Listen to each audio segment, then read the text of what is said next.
Welcome to London Property Digest, your essential 10-minute audio recap for staying informed on London's property market. Right. Today, we're going to be doing a deep dive into a topic that's been causing a lot of anxiety for Londoners, Yeah. and that is those sky-high service charges Yeah. and the leasehold system that seems to be at the heart of it all. It's a complex issue, but it really boils down to this. When you buy a leasehold property, you own the right to live there for a set period, but you don't own the land itself that belongs to the freeholder, and that's where those service charges come in. Okay, so it's kind of like renting, but for a really, really long time.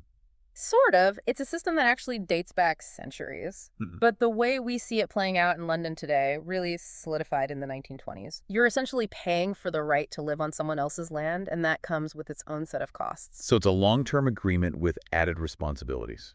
Exactly. Think of it like that. And those responsibilities come in the form of service charges, right? Yeah. The BBC found that leaseholders are now paying an average of £600 more per year than they were just 5 years ago.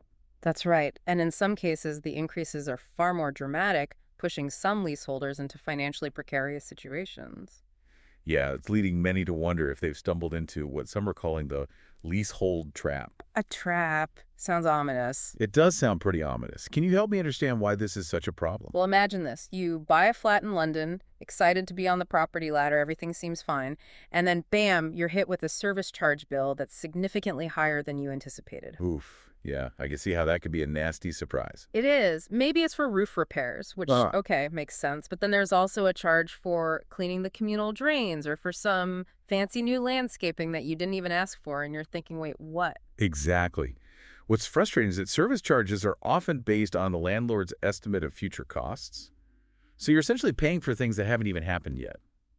What happens if they overestimate? Do we get a refund? In theory, you should get a credit towards the next year's service charge if the landlord underspends. But sometimes the system lacks transparency, and it can be difficult to track whether you're getting all the money you're owed. So it's like a gamble. You're hoping the landlord gets it right, but there's no guarantee. Yeah. And you could end up paying for their miscalculations. That's a good way to put it. And it's worth noting that this isn't just a small-scale issue in London alone. There are over 1.3 million leasehold properties. That's a significant chunk of the market. Wow, that's a lot of people potentially affected by this system.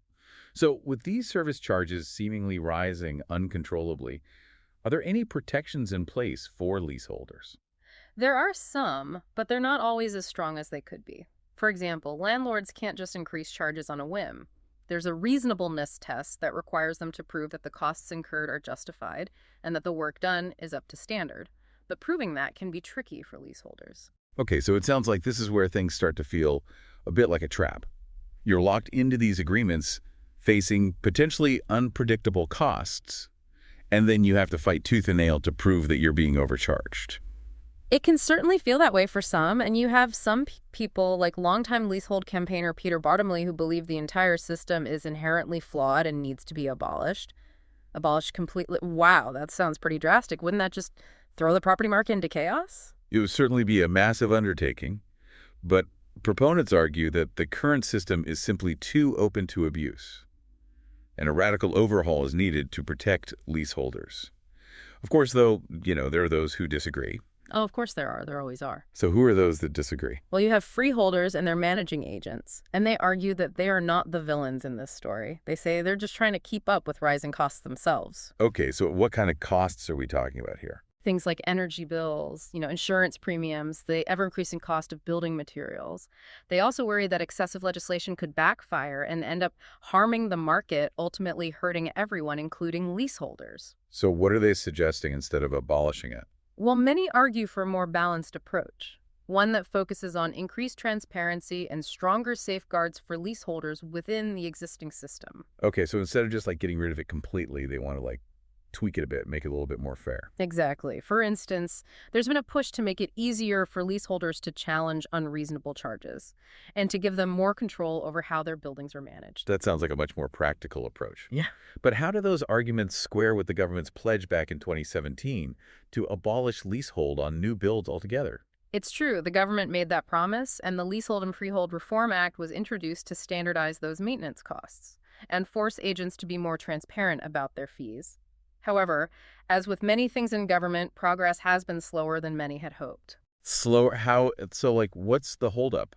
Well, the act itself was passed, but the government hasn't yet enacted the secondary legislation needed to put those reforms into effect. Oh, so it's just been sitting there collecting dust, essentially. Pretty much so. For now, those changes are essentially stuck in limbo, leaving many leaseholders feeling frustrated and disillusioned. I can see why it's one thing to promise reform, but quite another to actually deliver it. Exactly. And while abolishing leasehold on new builds would be a step in the right direction, it doesn't address the millions of people already living in leasehold properties. For them, the challenges remain very real. So what about those people? What can they do right now to protect themselves? The first thing is to be aware of your rights. You have the right to challenge service charges that seem unreasonable, and you have the right to inspect the accounts and receipts to ensure you're not being overcharged. Okay, but wouldn't that require some serious detective work? I mean, most people aren't financial experts. It can seem daunting, but there are resources available to help. The Leasehold Advisor Service, for example, offers free advice and guidance to leaseholders. They can help you understand your rights, interpret your lease agreement, and even support you in taking action against your landlord if necessary. That's really good to know. But I imagine some people might be hesitant to rock the boat. Yeah. They might be worried about retaliation from their landlord. It's understandable to feel that way, but remember, you have legal protections. It's illegal for landlords to retaliate against leaseholders who are simply exercising their rights. And in many cases, simply knowing your rights and being prepared to challenge unfair charges can be enough to encourage landlords to act more reasonably. So knowledge is power in this situation. Absolutely. The more you understand about the leasehold system, the better equipped you'll be to navigate it effectively and protect your interests. This has been incredibly helpful. It sounds like the key takeaway here is to be proactive. Don't just accept those service charges at face value. Ask questions, get informed, and be prepared to stand up for yourself if needed. I couldn't agree more. Remember, you have rights.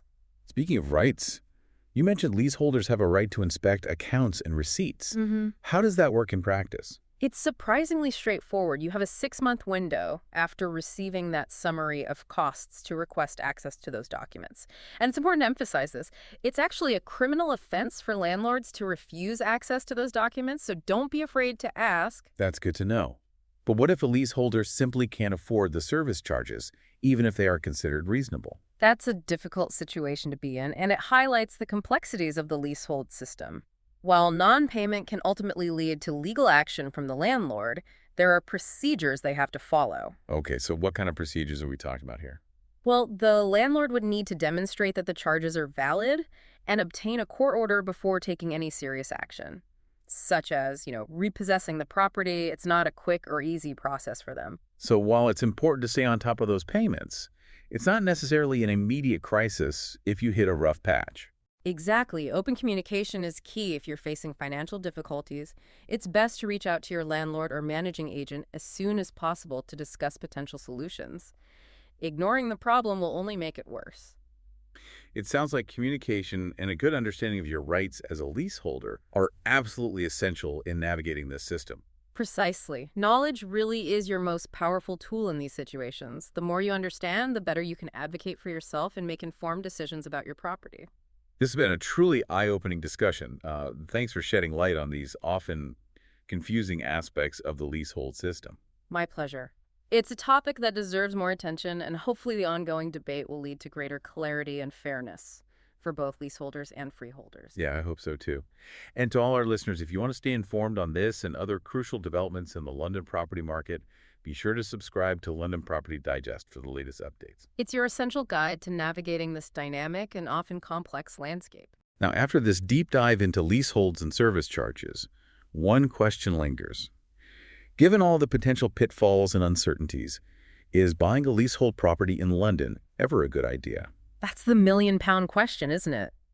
There are definitely advantages to leasehold ownership, especially in a city like London, but it's crucial to go in with your eyes wide open, understand the system, do your research, and weigh the pros and cons carefully before making that commitment. Sound advice. Until next time, happy property hunting. And remember, knowledge is power.